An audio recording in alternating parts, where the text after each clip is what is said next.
We appreciate it. We're going to wave and give you a thumbs up. Good to be here. I saw the sticker you put on the simulator. Oh yeah, we got the sim on the sticker. Yeah, it was Jack yesterday afternoon. Yeah, we got to get one on the first quarter. We haven't one day run down and down to I didn't make it work. I got my barber shop. This was the news. You look good. He was looking like an Air Force guy. Wow. Hey, I'm looking for like an Air Force guy. I did one haircut and I borrowed Colonel Pat, the astronaut off the campus. He's always there to take care of us. So I borrowed his clippers and let my son do it. So I had a 6-year-old Pat. Talk about it. It looks all right.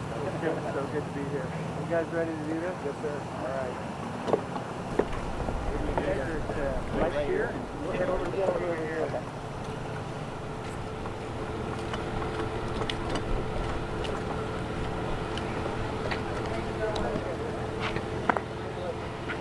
All right, good afternoon. Welcome to the Kennedy Space Center. You know, it's been almost 9 years since July 4th of 2011. That's the last time a crew flew into the shuttle landing facility on their way to space. And I can't tell you how great it is to welcome Bob and Doug here for this historic mission. You know, I look at what we've accomplished. You know, this is a whole new way of sending people to space, the commercial crew program. This really is monumental. And I consider all the things that we're doing, you know, and it's amazing. It's absolutely amazing. I couldn't be more proud of the role that KSC has had to play in enabling U.S. astronauts flying on U.S. rockets from here at the Cape once again. Absolutely outstanding. So great to have you guys here. And you're going to hear from Bob and Doug in just a minute. But before they get a chance to talk and get introduced, it's my privilege and honor to introduce our NASA administrator, Jim Bridenstine. Jim has been a huge advocate for the commercial crew program, and his leadership, you know, he's been a strong supporter of the government commercial partnerships, a new way of doing business at NASA, and especially here at the Kennedy Space Center. And, you know, like Doug and I, Jim is also a naval aviator, and I kind of wonder if maybe he wouldn't like to trade places with Doug. I know I sure would. So Jim, over to you, sir. All right, thank you, sir. Bob, thank you. Bob, it's great to be here at the Kennedy Space Center where history is made over and over again, and Bob, your leadership has really transformed this facility. As you mentioned, July 4th, 2011 was the last time we had crew arrive to take off on a shuttle flight. But I would also like to say that was a tough time for the agency. It was a tough time for the Kennedy Space Center. And because of your hard work and determination and so many others here at the Kennedy Space Center, we are on the cusp of launching American astronauts on American rockets from American soil yet again.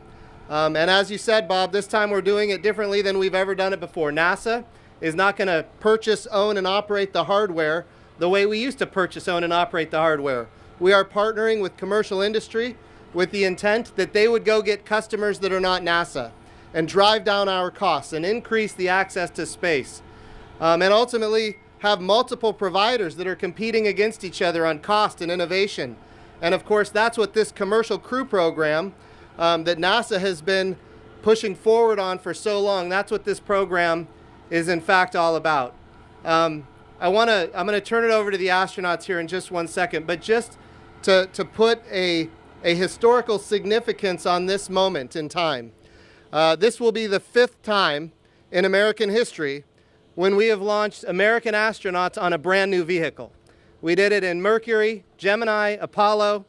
We did it with the space shuttles, and now we're going to do it on a SpaceX Falcon rocket with a Crew Dragon space capsule.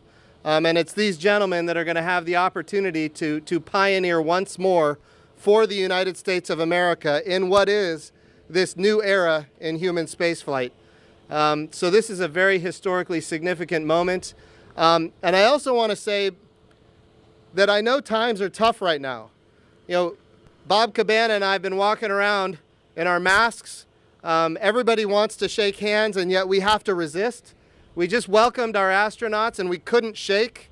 We're waving from 6 feet away, and we're looking at all the media that are here, and everybody's wearing their masks. This is a tough time in American history. It's a tough time in world history. But it is not unique to the times that we saw in the 1960s. We had a war raging in Vietnam. We had protests. We had civil rights abuses and civil rights protests. We had division in this country, the likes of which were never seen before. And at the same time, NASA was able to unite not just the United States of America, but we were able to unite the world in this very unique moment when we saw Neil Armstrong and Buzz Aldrin land on the moon. Now here we are in this point where NASA has not had access to the International Space Station with its own rockets now for 9 years. And this is a moment when we can all look and be inspired as to what the future holds. We have a moment in time when we don't just have to reflect on how difficult things are right now, but we can talk about how bright things are going to be in the future. And with that, I just want to say thank you to Bob and Doug for the great work you're about to do, the amazing work you've already done, veterans of multiple space shuttles each, space shuttle flights each, and just you're the best that America has to offer. And we're thrilled that you're willing to take on this mission to once again return American astronauts on American rockets from American soil to the International Space Station. So with that, I'll turn it over. Bob Behnken, I'll turn it over to you first to say a few words, and then you can turn it over to Doug, and then it's over to you guys. You guys are going to be answering questions. So with that, Bob, I'll turn it over to you. Well, thank you, sir. We really appreciate the introduction and would like to thank Colonel Cabana for his leadership both here at the Kennedy Space Center and back at the Johnson Space Center when we all entered our service as astronauts. He was the chief of the office and welcomed us aboard, and so we've been under his tutelage or leadership for quite some time, and we really appreciate that. Both Doug and I are really excited to be here. This is an awesome time to be an astronaut with a new spacecraft, to get a chance to go and fly.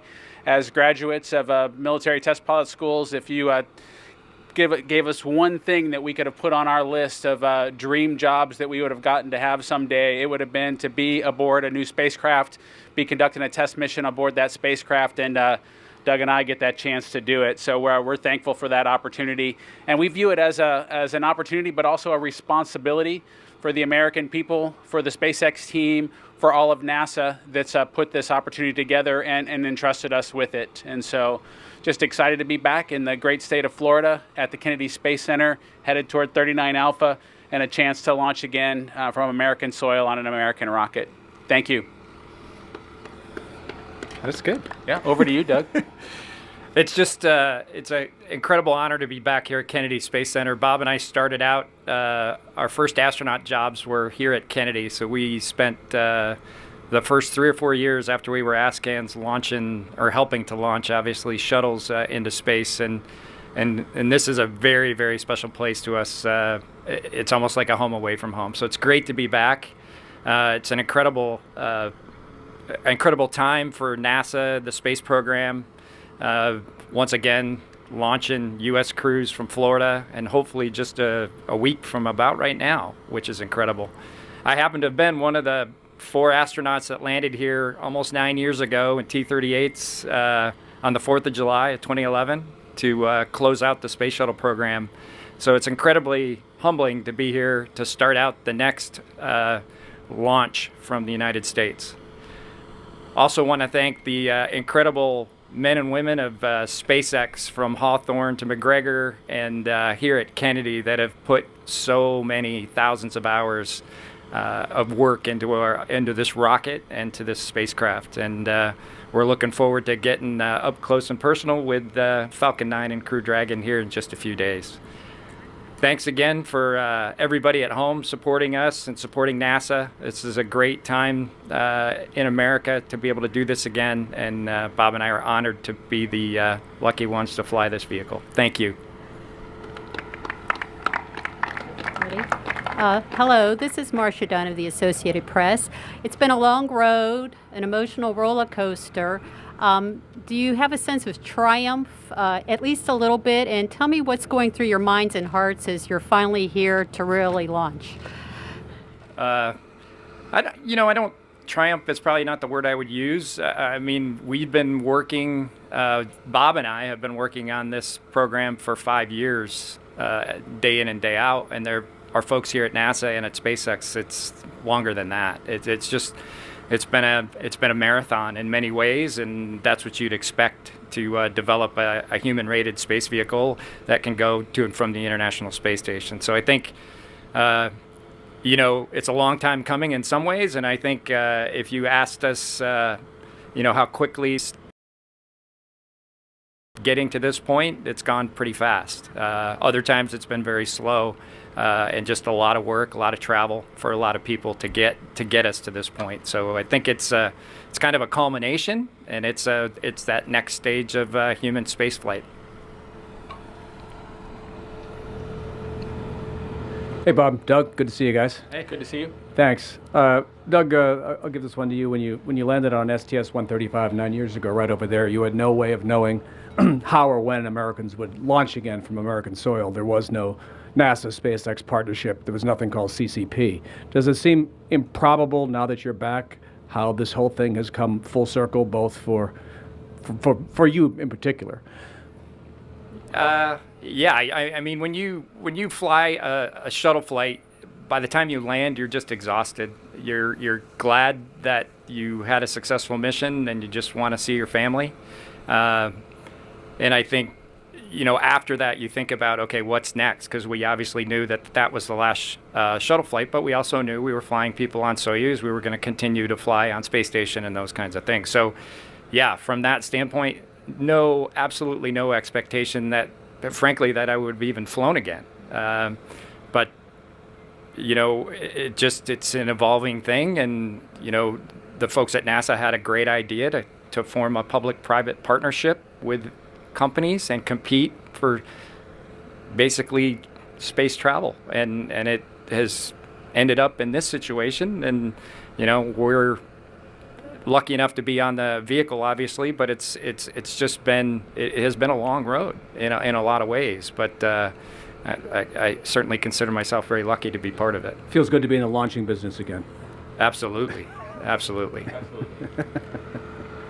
Hey guys, good to see you. Greg Pallone, Spectrum News 13. Hey, enjoyed flying with you in the STA, Doug, back in 2011. That was a lot of fun. Yeah, that was a while ago. That was a while back, I know, almost a decade. Just wanted to know, back in 1981, these two guys named Young and Crippen climbed on top of a shuttle, the Shuttle Columbia. It had never been flown. It was a test.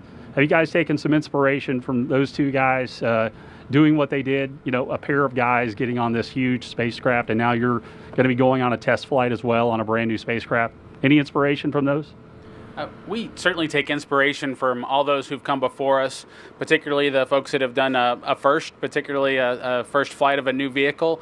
I think whenever we've had a chance to speak with some of those folks, and I know the STS-135 crew kind of had a special relationship with that crew being the kind of the first and the last in the shuttle business. Whenever we've had a chance to speak with the astronauts who had those opportunities before us or those responsibilities before us, the thing they've emphasized is in the moment being as prepared and ready for whatever may come your way as possible. And I think the inspiration to do that has come from their successes.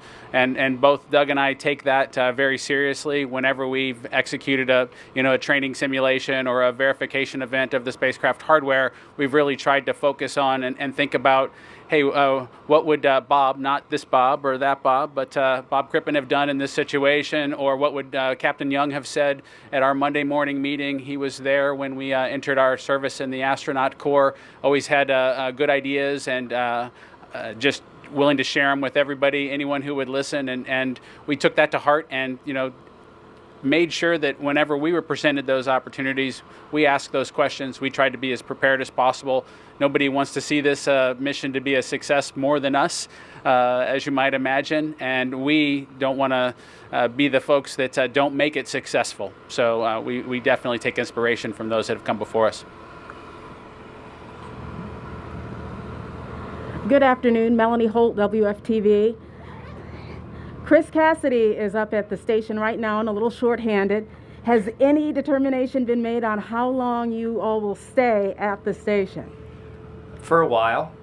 I think is the right answer. 1 to 4 months is what I think they're looking at, and of course there's a lot of things that go into that decision. And part of it is the flight test of this particular vehicle. Part of it is whoever's coming next, Crew 1, those folks, and when that vehicle will be prepared and ready to go, and then the things that need to be done on board space station. So it's just a lot of juggling going on right now, and trades being made, and we're prepared for any and all of those eventualities. And honestly, in fact, we just got an email from Chris last night, and I think I can quote him. He said something about he's looking forward to seeing our ugly mugs on board space station, and I don't particularly agree with him on that part, but he is working very hard up there, as you might imagine, as the single USOS crew member. And, we're hoping to just go up there and lend a couple extra sets of hands and hopefully not make more work for him in the meantime. But it's exciting because,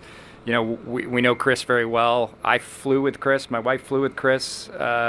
So it's a special time for all of us to just get to be, up there on space station together and maybe take in a little bit of everything ISS has to offer, rather than the 2-week shuttle mission, which is just, you never stop and you don't get a chance to really take it all in quite as much. Thank you. Mm-hmm. Hi, Dan Billow from WESH. I'll address this to you, Doug, just randomly, I guess, but I'd like to know what you think of the Crew Dragon as a flying machine. I think it's an outstanding flying machine. The folks at SpaceX, as well as Kathy Leaders and her team with Commercial Crew, have just spent a ton of time working on this vehicle and honing it to the vehicle it is right now. It's been through all kinds of different testing, culminated a few months ago with the in-flight abort, which is probably one of the most incredible things I've ever seen in person. Just an amazing vehicle. It is definitely not the space shuttle. In many ways, it's much smaller, but it's a capsule. It's state-of-the-art from a technology standpoint, and we are so excited to be in a real spaceship and not the simulator here in just a week. Hi, Stephen Clark from Spaceflight Now over here. Good to see y'all. What do you guys have planned over the next week between now and the launch? I think you're going to be able to actually strap into the spacecraft this weekend, get a look around and get a feel for it. But also, how excited are you for that? And are you going to have any time to spend time with your families, maybe at the beach house? Any other things that you're excited about over the next week, getting ready to launch on May 27th? We do have a lot of exciting activities over the next 7 days. We'll get a chance to put our spacesuits on again to make sure that they're finally completely up and ready for the actual event. As you mentioned, we'll get a chance to climb into the Dragon capsule, strap in, and walk through the pre-launch timeline inside the vehicle. That'll involve riding in the Teslas out to the launch pad, going through that whole exercise just to polish the team one more time prior to the launch. And then, of course, the big show on the 27th you're familiar with. We will have our families in town here in a few days and get a chance to spend time with them. They've been observing a pretty tight quarantine to make that a possibility, and so I think both Doug and I are really excited to spend some time out at the conference center, right, Colonel Cabana, the conference center, the formerly known as the Beach House. Get a chance to go and visit that facility and maybe start a tradition or two out there with our families as a part of the new era that we're embarking on. Good luck.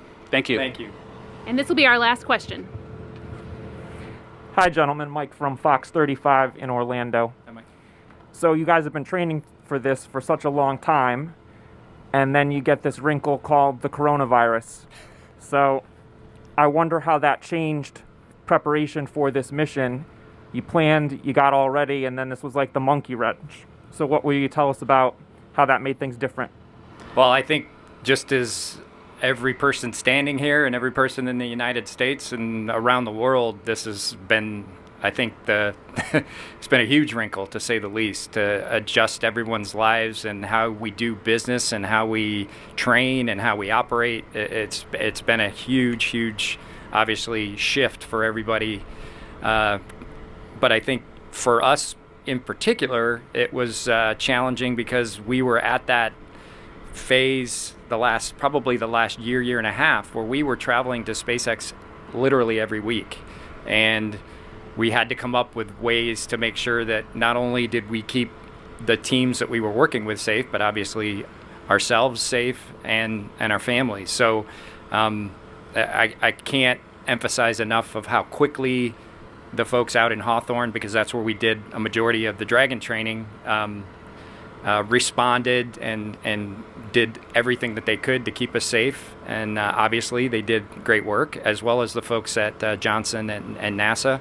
And we had to come up with a lot of unique ways to continue the training without too big of a speed bump. And I you know, that is, there have been so many things over the course of the last several years that have amazed me, but that certainly is high on the list, because just for the